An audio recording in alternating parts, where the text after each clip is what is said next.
জাতীয় স্মৃতিসৌধে মহান মুক্তিযুদ্ধের বীর শহীদদের প্রতি গভীর শ্রদ্ধা জানিয়েছেন নবনির্বাচিত রাষ্ট্রপতি মির্জা ফখরুল ইসলাম আলমগীর। সকালে সাভারের জাতীয় স্মৃতিসৌধে প্রবেশ করে শহীদদের স্মৃতির প্রতি শ্রদ্ধা নিবেদন করেন তিনি। এই সময় তিন বাহিনীর একটি চৌকস দল রাষ্ট্রপতিকে গার্ড অফ অনার প্রদান করেন। বিস্তারিত জানাচ্ছেন রাসেল পারভেজ। সাভারের জাতীয় স্মৃতিসৌধ মহান মুক্তিযুদ্ধের লাখো শহীদের আত্মত্যাগের স্মৃতি বিজড়িত এই প্রাঙ্গণে শ্রদ্ধা জানাতে আসেন নবনির্বাচিত রাষ্ট্রপতি মির্জা ফখরুল ইসলাম আলমগীর। সকালে জাতীয় স্মৃতিসৌধে পৌঁছালে রাষ্ট্রপতিকে অভ্যর্থনা জানানো হয়। তিন বাহিনীর একটি চৌকস দল তাকে গার্ড অফ অনার প্রদান করে।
পুষ্পস্তবক অর্পণের মধ্য দিয়ে মহান মুক্তিযুদ্ধের বীর শহীদদের প্রতি শ্রদ্ধা জানান রাষ্ট্রপতি।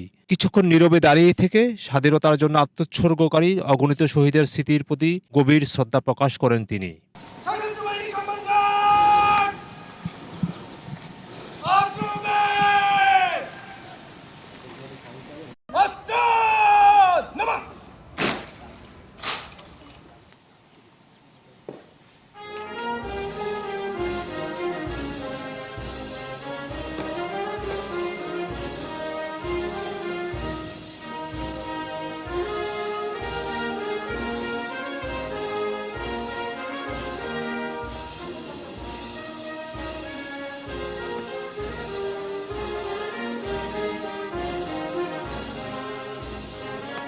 শ্রদ্ধা নিবেদন শেষে স্মৃতিসৌধের পরিদর্শন বইয়ে নিজের অনুভূতি ব্যক্ত করেন নবনির্বাচিত রাষ্ট্রপতি। সেখানে স্বাক্ষরও করেন তিনি।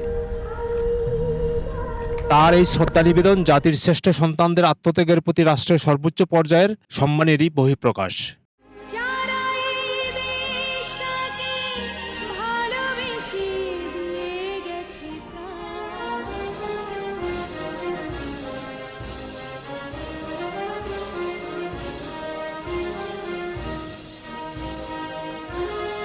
দেশের খবর, রাসেল পারভেজ।